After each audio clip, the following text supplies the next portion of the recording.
Picture, if you will, a young woman in 1917.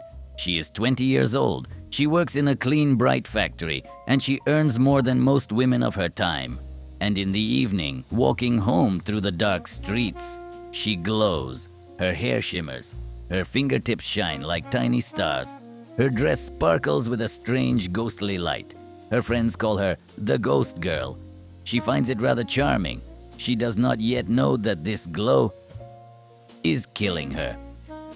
Good afternoon, I am Jasper Diggs, and today we shall dig up one of the most beautiful and most terrifying stories that science has ever asked a young woman to swallow. Let us begin with the substance itself, radium.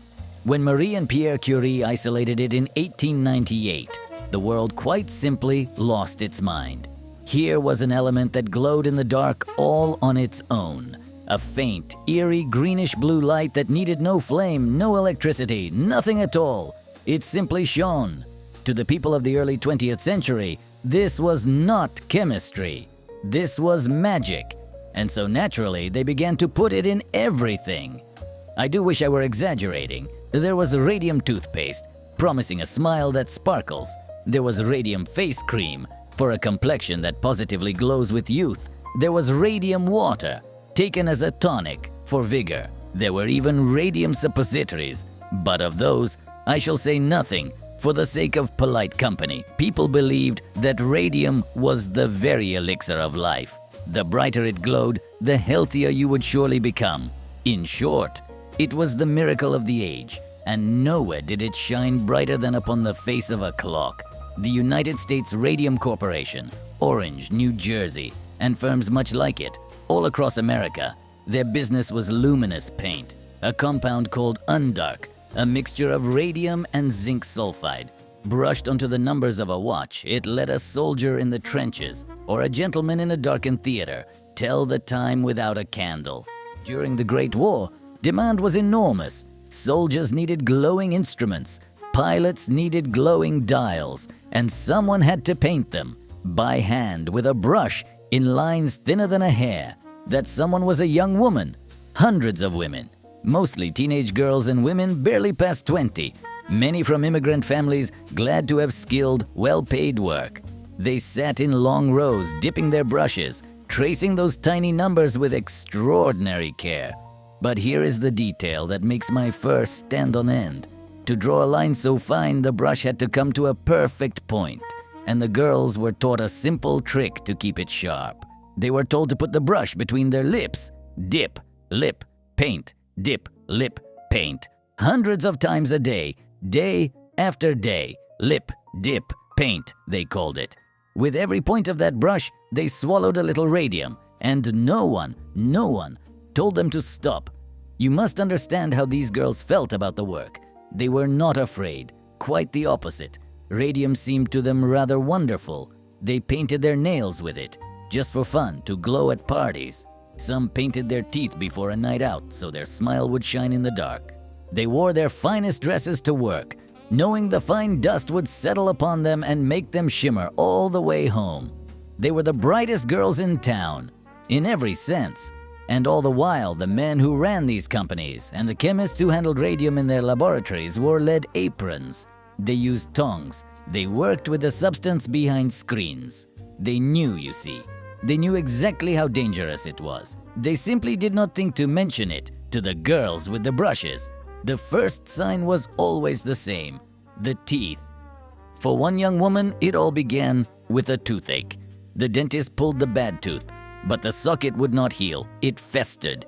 Then another tooth came loose, and another. Soon the very bone of her jaw began to crumble and die inside her mouth. In one horrifying case, a dentist took hold of a patient's jaw to examine it, and a piece of bone simply came away in his hand. The doctors had a name for it, though they did not yet understand the cause. They called it radium jaw. For radium, you see, is an insidious poison. The body mistakes it for calcium, the very substance our bones are made of. And so it does not leave. It settles into the skeleton and stays there, glowing quietly from within, destroying the bone cell by cell, year after year. The young women began to fall ill in the most terrible ways. Bones broke as they simply walked, spines collapsed, leaving them inches shorter than before. Anemia drained the color from their faces.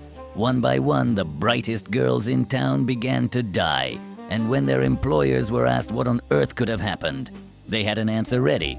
The companies blamed the girls themselves. They suggested, in whispers and in the newspapers, that these young women had contracted syphilis, a shameful disease in that era, and that this was the true cause of their deaths. It was a cruel and deliberate slander designed to ruin reputations and silence the truth. They commissioned studies and buried the ones they did not like. They told dying women that they were perfectly healthy. When examinations proved that radium had poisoned the workers, the findings were quietly hidden away. But these women, frail, broken, some too weak to raise their own hand in a courtroom, did something extraordinary. They fought back. A group of them, who became known as the Radium Girls, took their employer to court. It was a true David and Goliath battle. They were dying as the case dragged on. One of them, Grace Fryer, had to be held upright to give her testimony, her body so ravaged that she could no longer raise her arm, and they won. The court's verdict could not give them back their bones, nor the years they had lost. Most of them did not live long, but their fight was not in vain, for because of the Radium Girls, the world changed. Their case helped establish that a worker has the right to sue an employer for harm done in the workplace. It strengthened industrial safety laws, and the very idea that a company owes a duty of care to the people it employs. The protections that workers enjoy today are built, in no small part, upon the broken bones of these young women. And there is one last haunting detail that I cannot leave out. Decades later, scientists studied the remains of the Radium Girls to better understand radiation. The radium in their bones had not faded. It does not fade for a very, very long time. And to this day, in their graves, they are still glowing. Beauty is a strange thing. We chase the sparkle and the shine, and so seldom ask what it is made of and what it will cost us in the end. The Radium Girls believed they were the luckiest girls in town, and in a terrible way they have outlived us all, glowing quietly beneath the earth. I am Jasper Diggs. Mind what you swallow, watch where you shine, and I shall see you next time when we dig up the past once more.